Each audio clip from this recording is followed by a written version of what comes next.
Alright, ladies and gentlemen, welcome back. This is part 2, I guess you could say, of a UFC Random review. And the next event that I want to do, and this will be the last one for the night, is Dillianshaw versus Cruz from UFC Fight Night. This would be Fight Night 81, technically. And this was for the Bantamweight Championship, which was the main event on Fox, which occurred on January 17th of earlier of this year. Now, just to give you a little insight on this event that I watched, I actually thought that this was a pretty decent UFC event. Very good fighting that occurred. It was back and forth action. I really enjoyed watching every single fight that was on the main card. I don't watch the preliminary fights. I'm not too high into those at all. I don't know why, but I just am not. But yeah, getting into things, the first fight was a lightweight bout. It was Francisco Trinaldo versus Ross Pearson. And if you're at all familiar with Ross Pearson, he's a UFC veteran. Been around for quite a while, I'd say almost 10 years. He's a pretty decent fighter, but he has his ups and downs, and most of the time he does not get close to the championship belt, or, like contendership or anything. He's usually in the top 10, but he's never in the top 5, which is pretty much where you need to be in order to get an opportunity for the UFC title in your weight class. Francisco Trinaldo, he defeated him by unanimous decision, 30-27, 29-28, and 30-27. Decent fight overall. Wasn't too, down about it. Thought it was pretty entertaining. But it was, just a regular average fight. Travis Browne versus Matt Metron.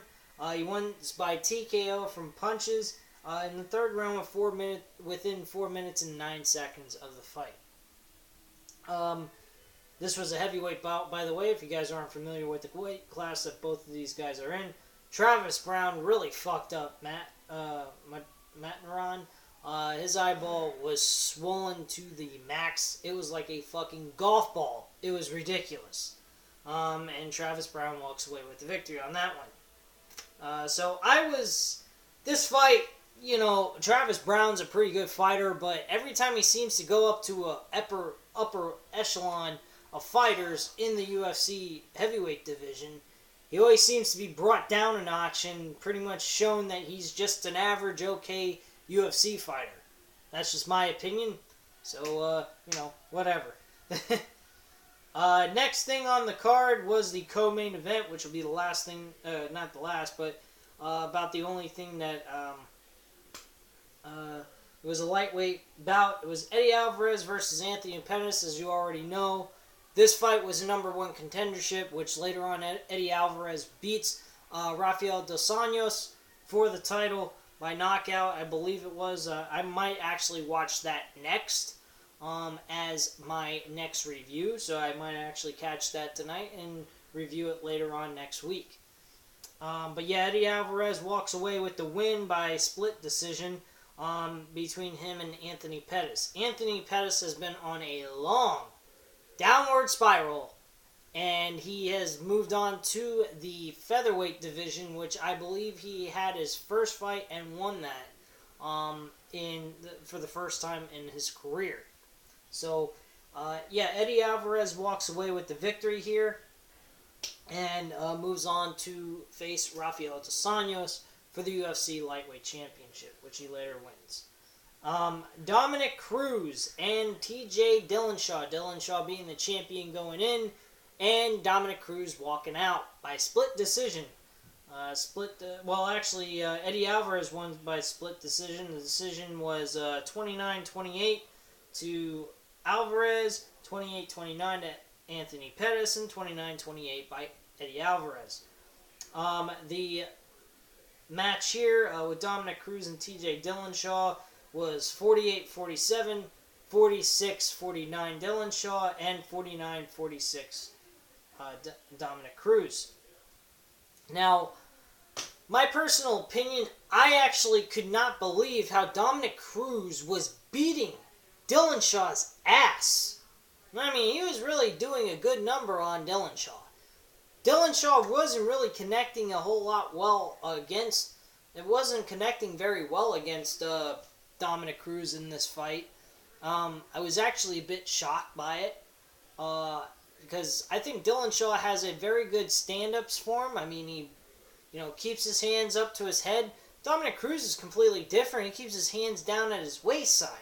So it's kind of awkward seeing a fighter do that and get away with it and walk away winning his fights. It's insane. And Dominic Cruz only has one loss, and that's against Uriah Faber back in WEC days, which is World Extreme Championships. And I just can't believe that they're World Extreme Cage Fighting.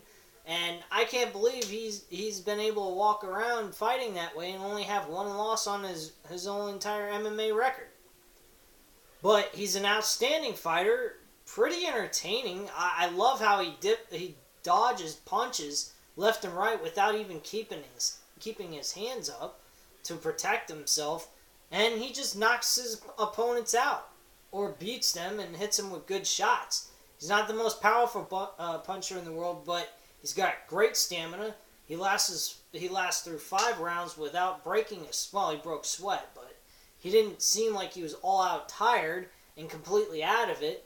And he just did his thing against Dillianshaw and walked away with the victory. I don't know what the other judge saw where it was 49-46 Dillianshaw, which means that he won 3 rounds, or actually won 4 rounds and only lost 1, which I don't see how the hell that was possible. Dominic Cruz was whipping his ass.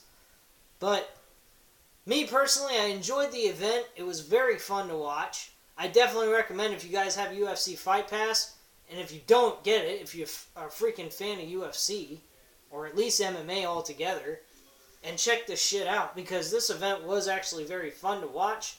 It definitely will entertain you from beginning to end, and it's well worth your time. So leave your comments and opinions down below if you've already seen the event or know what happened before watching this video and you just wanted to check it out, see what I had to say on it. Leave me any comments and opinions what you thought of the event, and I'll get back to you on that, alright? Hit that subscribe button. Have a great night, guys.